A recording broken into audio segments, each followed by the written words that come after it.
Hi, I'm Misha Bajaj, a partner at Iridium Coaching and Learning. I've worked for 25 years in various roles in diplomatic missions, as well as running my own marketing and communications business. I'm an ICF PCC, a Marshall Goldsmith Stakeholder Centered Coach, a ProSci certified change management practitioner, and I'm also an international NLP trainer. Hi, and my name is Nikhil Damle. I've worked for 25 years in various roles in global banking, operations, and finance. I'm a founder and partner at Iridium Coaching and Learning. I'm a business coach and an international NLP trainer on the path of becoming a NLP master trainer. And the Iridium Conversations is brought to you as an exploration of how neuro-linguistic programming can bring excellence in diverse fields that matter both in the personal and professional realm. So our aim is to enable our audience to deepen their competence and amplify their impact and effectiveness, leveraging different ideas from NLP that we will bring into these conversations. So join us in this exciting series of conversations where we geek out on NLP and its relevance in domains that haven't been explored before.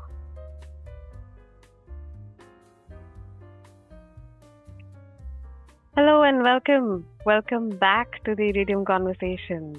Nice to be back. Nice to be back indeed with the episode 4, which is about the identity. So we are going to dig in today into this word identity that often comes up in coaching. And it often feels like you've hit like a dead end, when a client comes to you and they are looking at a potential solution and they say, just not who I am. Or I've never been that kind of a person, It almost feels as a coach that, okay, now where do I go from here? It's like a dead end, like it's a brick wall at the end of it.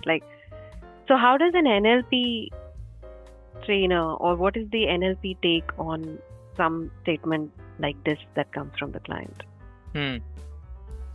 So, in NLP, we say this, right, that the L is the linguistics. And so it is things that people are conveying to us using language. So when this kind of a language is used, like you said, that's just not who I am, or I'm not that kind of a person. Essentially, that means then they are using language to convey something about who they are, right? Or who they are not as an individual or as a person.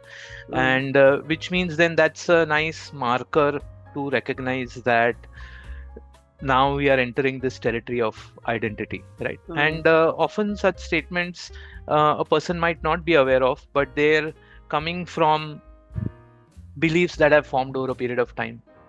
Or, they may be entrenched in some values that the person holds very dear to them.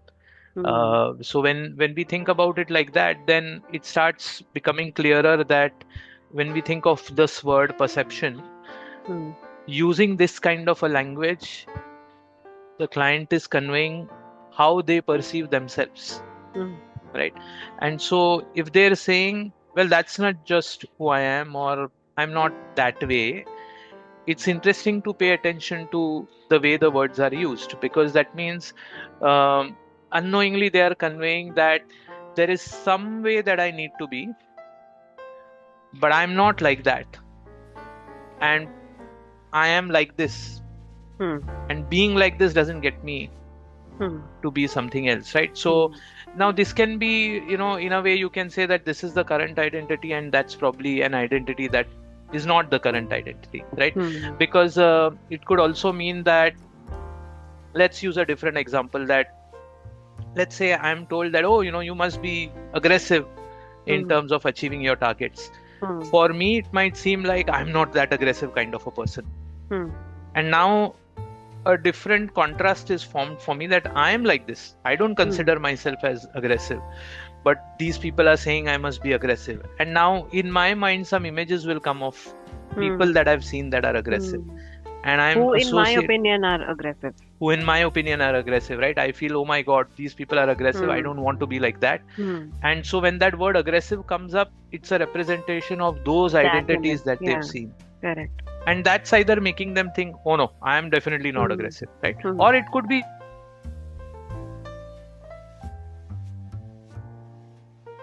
role model that maybe it's kind of, generating, oh my God, I can't be that identity. Okay, that's not me. Either ways, they are conveying that I am this way. I need to be something else. I can't be that way, right?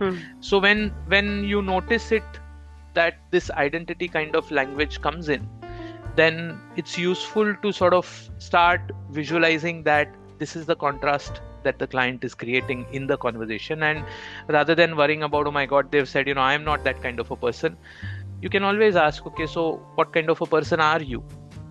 And that might help them clarify, I'm this, I'm that, okay, and what is it about that that's making you say you are not like that, right? So it then helps them start organizing or externalizing that what are these two different contrasts, and they start becoming clearer. So as a coach, when we probe and ask these questions, often I've seen people ask this nice question that, okay, so what kind of a persona will help you be that way? Right? So persona, or so you're saying I'm not that kind of a person, so what kind of a person is that Misha versus this Misha that you are today?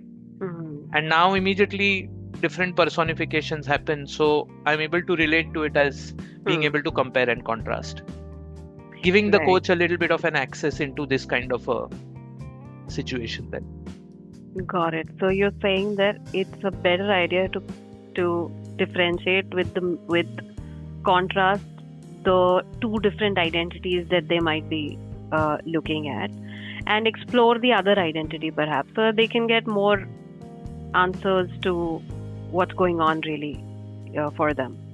Yes, so when someone says I'm not good, or I'm not that good, or good enough, right?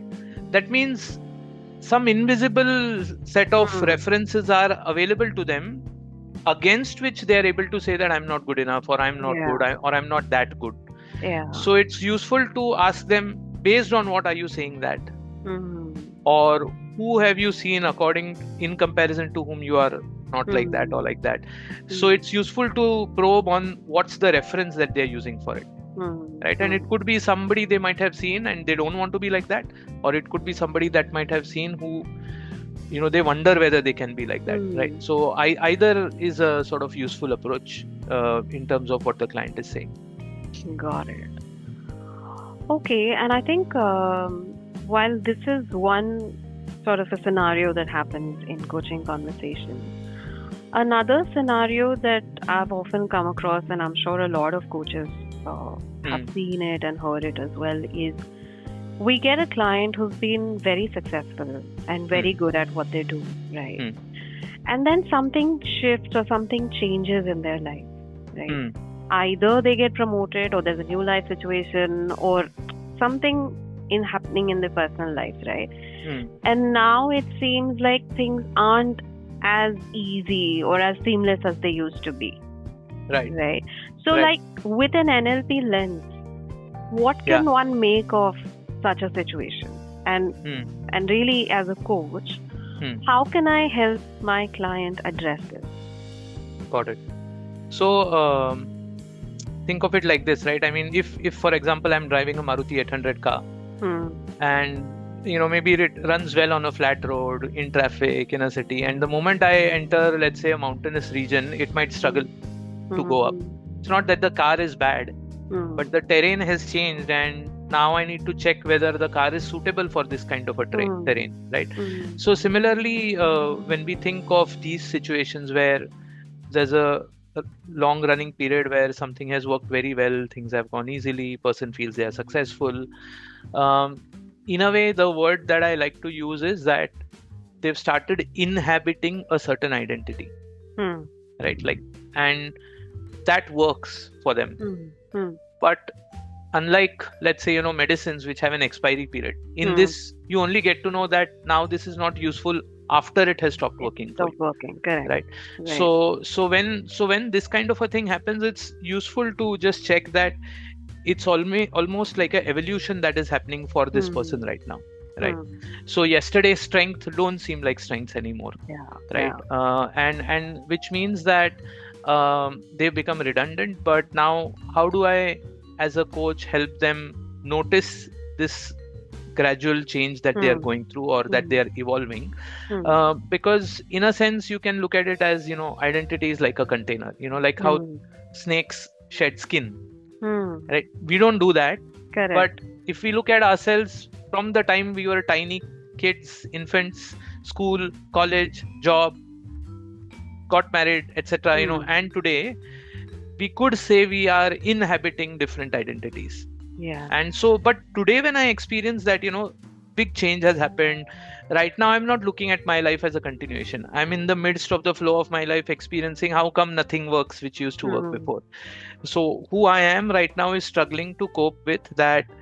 I'm this Maruti car, and I'm not able to figure out that earlier on the road, I was just going smoothly and not realizing that there is a climb. So that's the reason why there is a struggle, right? So this is to help the clients look at what do you think might help you move to where you are, or what do you think might help you get into this new situation, right? Or sometimes a good way to also check is, do you see certain qualities that might help you get comfortable in the new situation, right? And people will say, well, I need to learn how to say no, or they might give some descriptors like that. But the moment it starts being like qualities which they can adopt, qualities which they can bring in, that can help them start getting a sense of what might be a new identity that will work for them. So from this identity where nothing works, if I say, so what do you think you'll do to get the kind of success that you used to before? I'm right now a struggling identity. So from a struggling place, I cannot figure out what are the options. So first I've got to sort of acknowledge that where they are is in a transition, and it's evolving, and it's always evolved. So how do I then help them progress and continue in that evolution? That can then help them then find answers of what might work in the new situation. It's sounding like, how Marshall Goldsmith says, what got you here won't get you there. Correct. It's like, and when you were giving that metaphor almost of the car and Maruti, it's like the road has changed now. So, now how do you navigate this new road? So what do you need to do? Correct. And that's an interesting, I think the acknowledgement of the transition happening is probably the first step. Yes. And then you can move on to exploring what else could be done about it. Yes. Right. Yes. What new gears I can use while I'm driving the same car, perhaps. Correct. Yeah. Got it. Now, interestingly, some coaching clients, while we are on the topic of identity, there are some coaching clients who will be like, you are talking to one client, but actually there are two different people. Okay. In the same conversation. Almost like, on the one hand, they say one thing and it seems like they mean that. Okay. And a few moments later, they'll say something totally contrary. Right. And sound like, that is also justified. Right. Right. So it's not as if they're ambivalent about the goal that they want to achieve. Really. But it's more like, it's like two different people, two different identities happening or running persona. The same conversation almost. Yeah. So, how it's almost like, as a coach, I see it as an internal conflict happening. And while I'm seeing that, I'm also, because I'm an ICF credentialed coach, I will work with my markers of, work with the whole person. Yes, correct. So then how do you, as an NLP trained coach, how do you work in a situation like that? I had a conversation last week where there were 4 people in the same conversation. Wow. And the label that we use in NLP for that is called a part. Right? So we often say, right, hey, that's my creative part, and that's my fun loving part. This is the serious me, right? And casually we make these references, but we are always referring to one part of the other, right? We will say, one part of me doesn't feel like I should go out right now, but the other part of me is saying, I don't want to miss this opportunity of watching the IPL final, right? So these are parts of an identity. So when we say there is an identity, and when I say parts is not the same as roles. So we are not saying roles. It's literally smaller constituents of the identity that are coming together, driving you in different situations. And certainly each of these parts have a positive intent for who you are. Right. So for example, if someone says, on one hand, I'm wondering whether I should go abroad, and that will be great for my career. But on the other hand, I'm thinking, I should find something in India, and it'll be allowing me to stay closer to my parents. That's an interesting sort of, two parts kind of a situation. Each of these parts for that particular individual means that, something good will happen. Maybe one part is looking at growth, career, maybe more money, more prospects. The other part is looking at closeness to parents, or taking care of, or maybe a sense of duty, or affinity or love. So if you look at it, each of these parts, it may seem like they're conflicting or they're like split personas, but they are pointing to something positive being achieved for that person. Right? And so in a sense, all of the parts that may come up in a conversation, as a coach, it's good to stay in this place that each of these parts mean well for this person. Right? Each of these parts is like a department that's pointing out, but according to me. So if you look at an organization also, it is different parts. Correct. And HR is saying this because it means well in their own way. Finance is saying this, it means well in their own way. But technology is saying this, it means well in their own way, right? And sometimes if all of them go to a CEO, the CEO will say, okay, I got it, all of you mean well, but I want you to look at it from even a larger point of view, right? So one of the interesting things is that if you don't resist that there are these different parts, rather start exploring, okay, so there is one part of you that's saying this, and the other part is saying that. So what is this part trying to convey? And allow that to emerge. And so what is it that that part wants to help you with, or what is it that part wants to point out to you? It'll always point out to something good that should happen for this person. Right. So when something like that comes up, and then you explore the same thing with another part, at surface level, it might seem like it is different things that are being spoken about, right? But at a deeper level, they all want the same thing, right? So if I keep going deeper and deeper and deeper and deeper, it'll look like, okay, we all want something good to happen for you. Yeah. Right. And so inquiring about the positive intent of each part, and then, seeking further clarification on that, probing a little bit more on intent, that can then start getting to a realization that some of these things are now sounding similar, or maybe one thing getting achieved will lead to the other thing. So then now there is no, split between them or conflict between them anymore.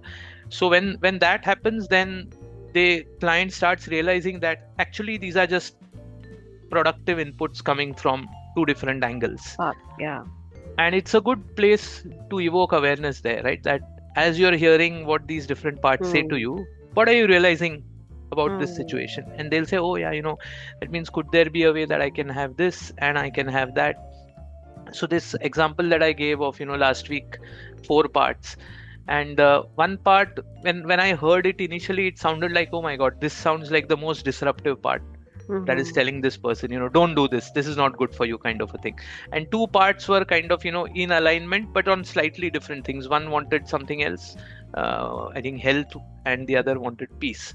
And one other part was just be lazy, don't do anything, that kind of a thing, right? But through exploring the intent behind each of these parts, then the client was able to have the realization that one of these is like a super part for me.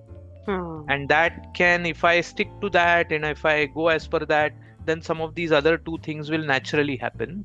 So what happens is then the organization of these happens in such a way that it becomes like an alignment.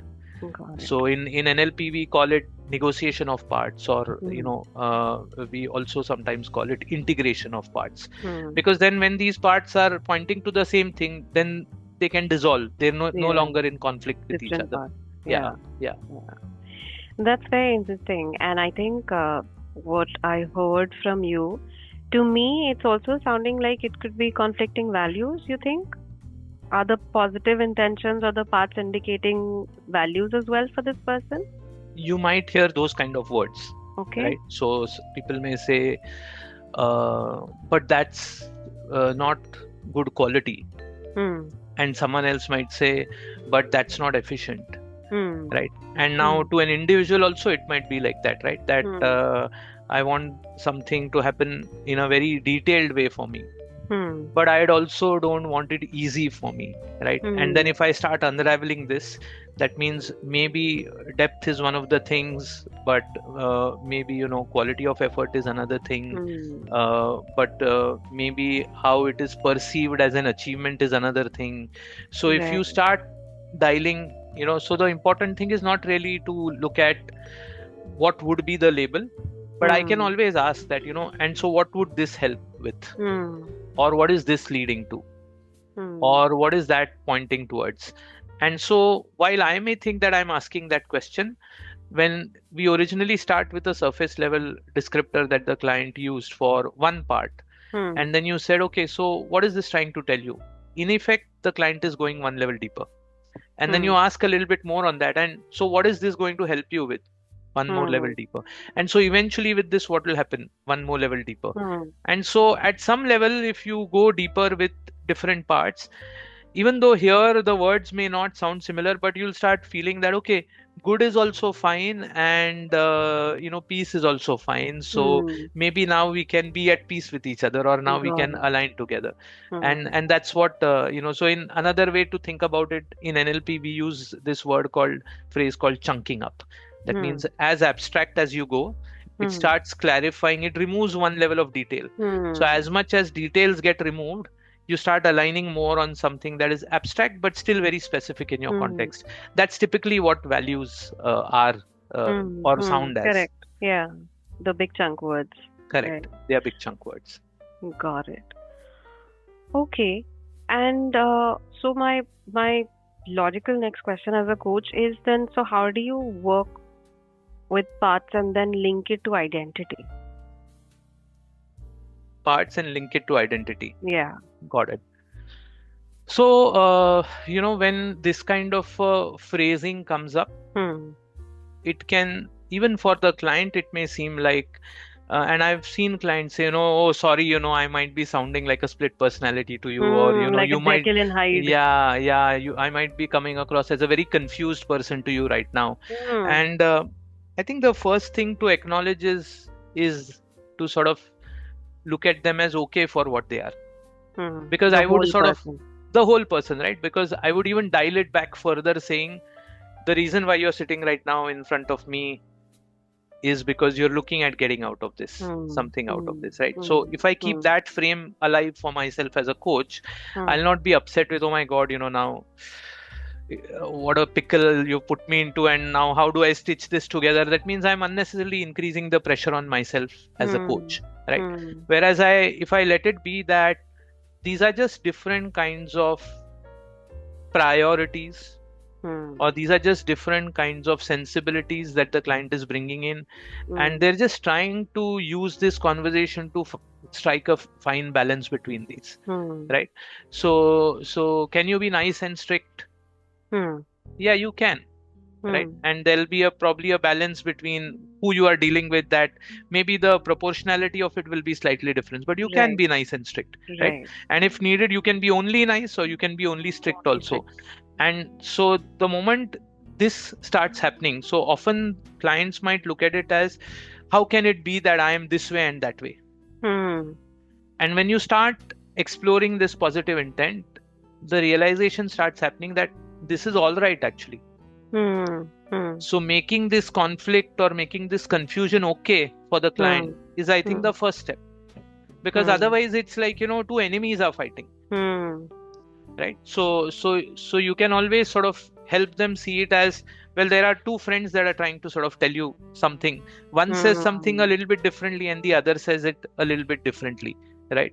So that's the way then to address that. And when this starts happening, then they start realizing that it makes sense to me what this is also, and it makes sense to me what that is also. So I'm okay to have these different parts.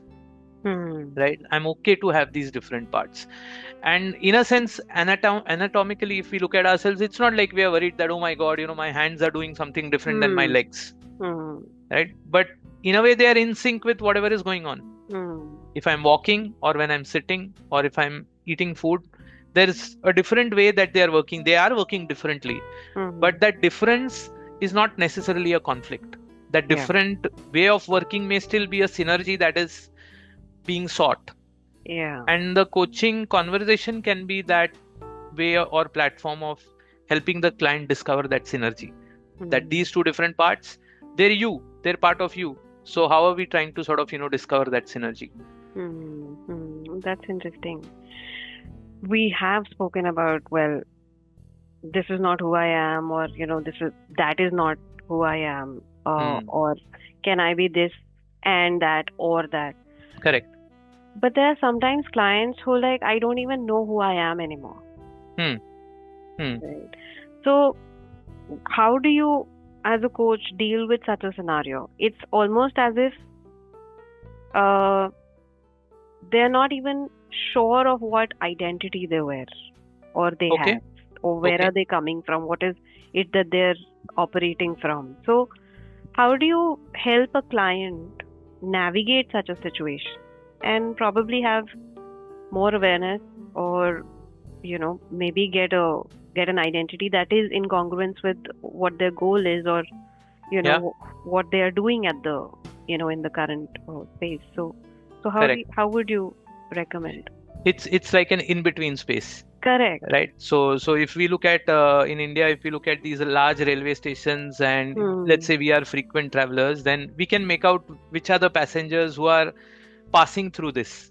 Right? That they've arrived here from somewhere, from some other train, maybe from some other city, and right now they're trying to figure out which is that other place where the other train is. And so in between they are standing, where you can make out the way they are standing, they don't know, should I go here or should I go there? Right? So this in between space, it's almost like a fill in the blank, right? Like in school we used to have exams where words are missing and we have to fill in the blanks and do it like that. So you said something nice, that it's almost like there is no indication of what is the identity right now, and the client is wondering, therefore, who I am. I think the first thing is not to worry about that the client doesn't know. Because you as a coach are there to ask the questions that is going to evoke discovery and awareness going within the client, right? So I in fact sometimes feel that that's a good sign that, chalo, I'm not able to figure out, coach, please help me with this, right? That's a good place to be, because from there you can begin to take the conversation somewhere else. It also indicates an awareness within the client that right now they're not certain of the direction, but they'd like to have a sense of the direction where they'd like to go, right? So sometimes it's useful to just ask that client the question, that what would help you figure out where you need to go, right? Or who would you need to be instead of being confused? So they might, even when they say I'm confused, I'm not sure who I am, think of it like it's a blank, right? And instead of saying fill in this blank for me, if you say, okay, so what kind of a Misha would be able to move from this to where she wants to go? And now the way you've asked that question, working with identity. That's directly working with identity, right? So it's saying that that's okay who you are right now, but who can you be to move from here? Right? And it doesn't need to be about that final destination that they need to reach. It's just about, I need to be a little bit open Okay, open would help. And what would allow you? What would being open allow you? Okay, maybe if I'm open, I'll ask someone. So now a little bit of movement starts happening, right? And the in-between space actually feels uncomfortable because that time there is no movement, right? So that can make the client feel like, I'm stuck, or it feels like I'm confused, or I should have known where to go, but how am I not able to know that, right? So if we sort of imagine it like it's a journey, like the railway station thing that I was saying, then that means all we are saying is you arrived till here. Like you said earlier, about Marshall Goldsmith's coach, the quote. And so a different way to also ask a probing question is, who might you need to be so that you can move, right? Or who might you need to be so it's clear where you need to go. Yeah, and any movement is good because at least is not what it used to be, but it is correct some distance away from where it was, and probably towards what they're looking to do. So identity is always evolving, remember? And so that means even asking this small question in 1 centimeter, the identity has evolved. But it still has moved because now you can't. It has not moved. And so I'm 1 centimeter away from confused now, right? Now I may be not clear. And then again you ask, and who would you need to be to go from there? And then they might say that, there is this process that I run called identity journey. And it's really like that, right? That today in this 1 hour conversation, in this coaching conversation, I have the client in front of me, sitting as one particular identity. But before this, they have been many different identities. And after they finish the conversation with me, they are going to proceed on to several other identities as they go forward. And so for us to not worry that they don't have an answer of who they are, for us to just facilitate this movement forward for them through these questions of, who would you need to be, and how might it help you to figure out, or who might be sort of, Misha, that can imagine where is the right place to go, right? I also feel sometimes like in this kind of a thing, if you use metaphors, if you are well practiced and you're familiar with metaphors, that can just make it more easier and elegant, right? Because now whether you say it's a climb or a trek or a hike or a journey or going somewhere or an expedition or an exploration or discovery, these are natural things that happen that so it sounds like you're pausing right now. So it allows you to also bring in these kind of opportunities where reframes happen, and makes it easier for the client to imagine that movement is still possible. Stopping is not a really bad thing, or not knowing who I am right now is not such a bad thing at the moment. Got that. And since you brought up metaphors, I'm going back to what I started with. The metaphors of I've hit a dead end, or I've hit a wall, brick wall, or whatever. Yes. To me, that's sounding as if the coach's identity or my own identity is coming into the conversation. Oh, yes. Right. So how do you think NLP can address the coach's identity while they're working with a client? So, I'll use your Marshall Goldsmith coach and, quote and tweak it slightly that, it's also about if the coach thinks that that's it, great. I've done so many conversations, I've worked with so many clients, fantastic, I think. And then let's say something like this comes up and there is a dead end. So it's also important for the coach to remember that who you were there isn't what you need to be here. I may have had many conversations. Yeah. So if I walk into this conversation today as, okay, I'm this super credentialed coach, highly experienced. I'm sitting as that person now. And now, I'm wondering, oh gosh, but what happened? There is a dead end, or this client is saying there is a wall ahead of me, or there's a blank space and I can't see anything. So it's highly useful to look at, especially, being trained in NLP. I think it's useful to look at even what is the identity that I'm bringing in, right? So if I use the parallel of a play, let's say we had I got a role in a play, and let's say in that play you are a policewoman and I'm a thief. So you are going to remain policewoman from the time the play starts till the end. I'm going to remain thief. But am I going to portray the same way that a thief acts? No, we use this phrase, different shades of the character, right? So if you think of character as the identity, then coach as the identity, I can portray it in different shades. But I've got to watch out that today I can't bring something that worked for me previously, right? Yeah. So I can't say that I think now I've found out my template of how I can be as a coach, because the template depends on who the client is. Yeah. And so one of my, whenever people would say that, oh, today I had a very difficult client. So one of my mentors used to say, there is no difficult client, there is only an inflexible coach, right? Hmm. So if we think about identities evolving, we may feel like it is fixed, but whether we like it or not, it is going to evolve one way or the other. And therefore, if we can embrace that flexibility, it'll make our job easier in terms of the identity that we then need to inhabit in the conversation when we are with the client, right? So being an observer, being a witness, those are good ways to sort of reference a position from where it'll allow you to notice what's going on with the client.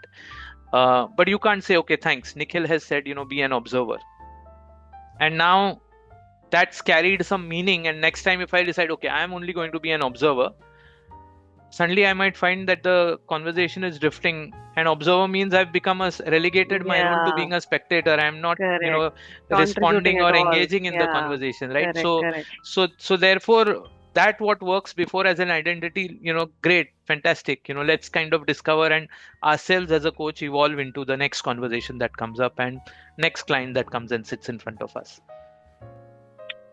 Inflexible coach. That's like a tough pill to swallow, sticking to metaphors that we've been using. It's also like this, right? That like I think in one of our earlier episodes we had said that the P in PCC is not perfect. Yeah. So it's giving a coach the room to breathe. Yes. That hey, you don't need to really find a template or success formula. Yes. Just in the next conversation, be a little bit flexible again. Right. And then if you are flexible, you'll be able to dance according to how the client is and be of service to the client. Dance in the conversation, right? Yeah. So you can look at it, oh my God, inflexibility, flexibility. Yeah, but it's like responding to a dance. That conversation is something. You are responding to that conversation with your questions as a coach. And so just allow yourself to be like that. Can just ease so much pressure of how much we can pile on our own expectations on ourselves as coaches, right? And to just let that identity go and say, oh, all right, I'm trained, I'm prepared, I'm ready, I'm interested, I'm keen in the client's development. Okay, chalo, now let me see how I show up in the conversation. And just allowing yourself to discover that for yourself also. And that's a good place. I think that's a good mirror that you've shown us as coaches. And I think that's possibly a good space for us to sort of let all of this sink in, soak in, reflect a little bit, and come back with the next set of questions for you. So thank you very much for today, and this has been a brilliant episode. So thank you very much. Lovely conversation as usual. Yes. And we will be back again. Yes, thanks for tuning into today's episode. Thank you. We hope you enjoyed the conversation and are taking away a few insights that you can put to practice and start playing with immediately. And also, we would urge you to spread the word and follow us on LinkedIn to know when the next episode's out. See you next time in the next episode as we continue the quest for coaching excellence. Thank you.